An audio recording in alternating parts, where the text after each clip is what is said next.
What's going on, everybody? Welcome back to the channel. So you're looking at purchasing your first ballistic or bump helmet, or you already have a ballistic helmet that you're looking to upgrade the comfort and functionality of it. We want to give you guys some options. We're going to break all of that down into today's video. Let's get into it.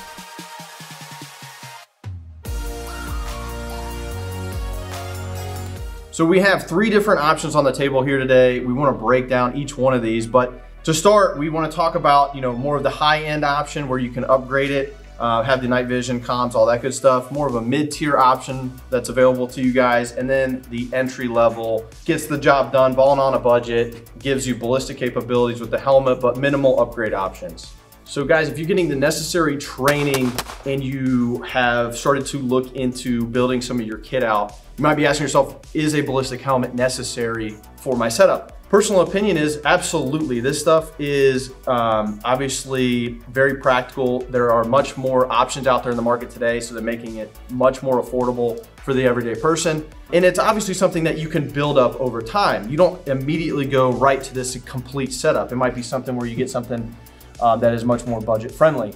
Now, as far as the need for a ballistic helmet, you got to consider if you're utilizing cover effectively, the only thing that you're really exposing is going to be your head. So if we're working our way around a corner with a rifle or pistol, obviously our head is very much vulnerable in that position. So having a helmet on hand is very useful just from the standpoint of protecting your cranium. Now, you can always upgrade as you go. So this is something that you don't need to put all together. Just like my plate carrier, this didn't just appear on my doorstep like this. I took the time, I spent money here and there kind of piecing it together and ultimately got the, the setup that I wanted.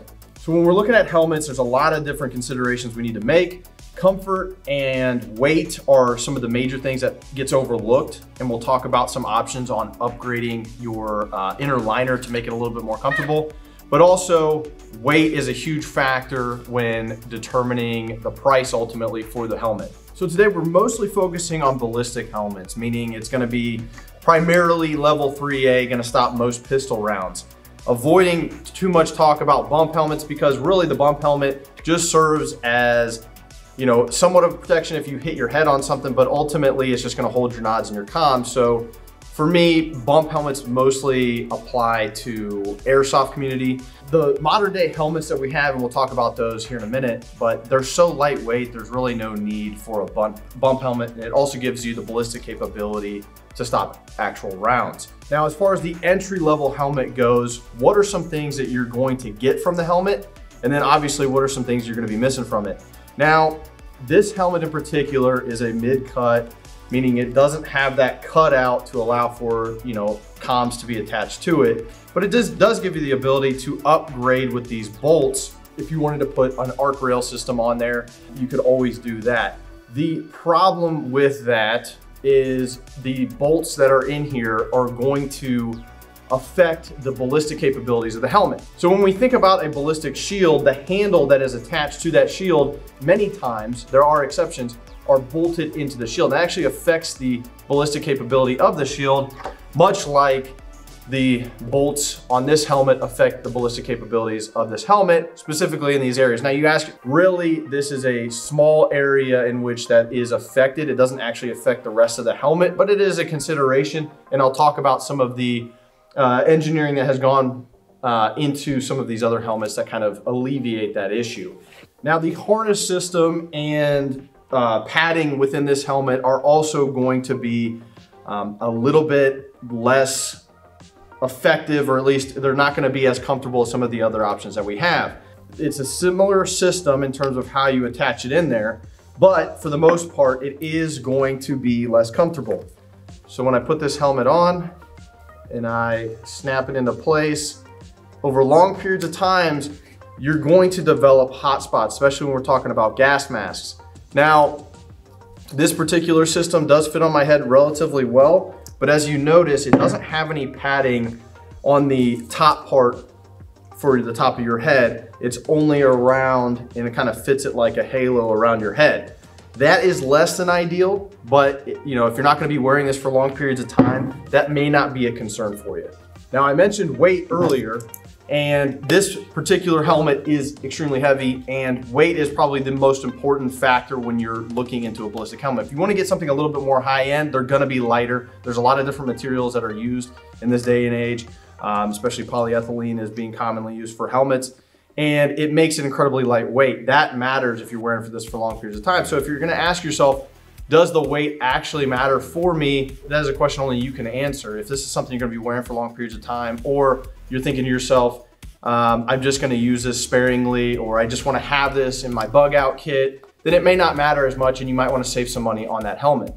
So if this is not the helmet for you and you wanna upgrade, we switch on over to my new setup. The 3M helmet is incredibly effective. This is formerly known as Ceradyne, but this helmet is incredibly lightweight, but it is gonna be much more expensive than the entry-level option that you have. So for this option, it'll come with arc rails, it'll come with a nods attachment here on the front, and it is incredibly lightweight, but what makes this helmet special is it doesn't have any of these parts bolted into the actual helmet like you saw with the other one I showed you. This one actually uses a harness system that attaches the arc rails to it without actually affecting the ballistic capability of the helmet. That is a very unique feature and something that I'm assuming going forward you'll see many more companies adapting this style of helmet. Now, as far as comfort goes, I mentioned that before, it is incredibly important. Again, you're gonna develop hot spots, especially when you're talking about if you're donning a gas mask. That may apply to you, it may not. But I remember back in 2020 during the riots, having a gas mask on my head with a cheap helmet, heavy helmet, creating these hot spots. I had a headache for multiple days after the fact. It was incredibly painful. So if you want to upgrade your system, one of the best ways you can do that is to replace the liner that it comes with. There are some companies that come with really great liner with their helmets, but this Cloud line from Team Wendy is incredible. I just upgraded this helmet with this Cloud line system. It's incredible. I cannot recommend it enough. So along with the padding, one thing that often gets overlooked with these is the actual harness that goes in. If you get a more high quality harness, it can make a massive difference for the comfort, but also the functionality, especially when it comes to this piece that straps the actual chin strap. A lot of cheaper brands, especially China-made stuff, gets very annoying over time and you can never really find the right fit. Again, Team Wendy is kind of the gold standard for a lot of these helmets. There's a lot of really great options out there, OpsCore, etc. But the Team Wendy stuff, you can always upgrade your harness and it can make a huge difference.